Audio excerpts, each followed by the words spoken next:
ഇന്ന് നോമ്പ് തുറക്കാനായിട്ട് കുറച്ച് കട്ട്ലേറ്റും അതേപോലെ തന്നെ നമ്മുടെ വൈറൽ സാൻഡ്വിച്ച് ഉണ്ടല്ലോ, നമ്മുടെ ഈ ഇഡ്ഡലിത്തട്ടിൽ വെച്ചിട്ട് വേവിക്കുന്ന ടൈപ്പ്, അപ്പോൾ അതും റെഡിയാക്കാമെന്ന് കരുതി. അപ്പോൾ അതിന് വേണ്ട സാധനങ്ങളൊക്കെ റെഡിയാക്കി ഉമ്മയും ഞാനും കൂടെ ആ ചിക്കനൊക്കെ ഒന്ന് പിച്ചിക്കീറി ഇട്ടിട്ടുണ്ടായിരുന്നു കേട്ടോ. ഇതിന് കുറച്ച് വെജിറ്റബിൾസൊക്കെ വേണം, അപ്പോൾ അതെല്ലാം ഒന്ന് അരിഞ്ഞു വെച്ചു.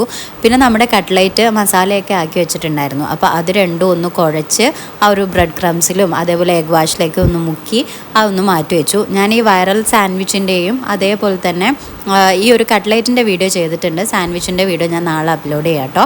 അങ്ങനെ സാൻഡ്വിച്ചും കട്ട്ലേറ്റും ഒക്കെ റെഡി ആയിട്ടുണ്ട്. ഇതിപ്പോൾ മുട്ടക്കറിക്ക് വേണ്ടിയിട്ടാണ്. ഇക്കാക്ക് പിന്നെ സാധനങ്ങൾ നമ്മൾ ഇവിടുന്ന് കൊടുക്കുകയാണ് ചെയ്യുന്നത്. അപ്പോൾ ഞാനൊരു 3 സാൻഡ്വിച്ചും അത് വേറെ എണ്ണ ഒന്നും ചേരാത്ത കാരണമാണ് അത് 3 വെച്ചത്. പിന്നെ ഒരു 2 കട്ട്ലേറ്റും വെച്ചു കേട്ടോ. അവിടെ ഉള്ളവർക്ക് ആർക്കെങ്കിലും ഇക്കാക്ക് കൊടുക്കുകയും ചെയ്യും. പിന്നെ നമ്മുടെ ഇടിയപ്പമായിരുന്നു ഇന്ന്, ഇടിയപ്പം മുട്ടക്കറിയും. അങ്ങനെ ഇടിയപ്പവും മുട്ടക്കറിയും സെറ്റായി. എന്തായാലും അൽഹംദുലില്ലാ ഈ ദിവസത്തെ നോമ്പും അങ്ങനെ തുറന്നു. അപ്പോൾ വീഡിയോ ഇഷ്ടപ്പെട്ടാൽ സബ്സ്ക്രൈബ് ചെയ്യാൻ മറക്കല്ല.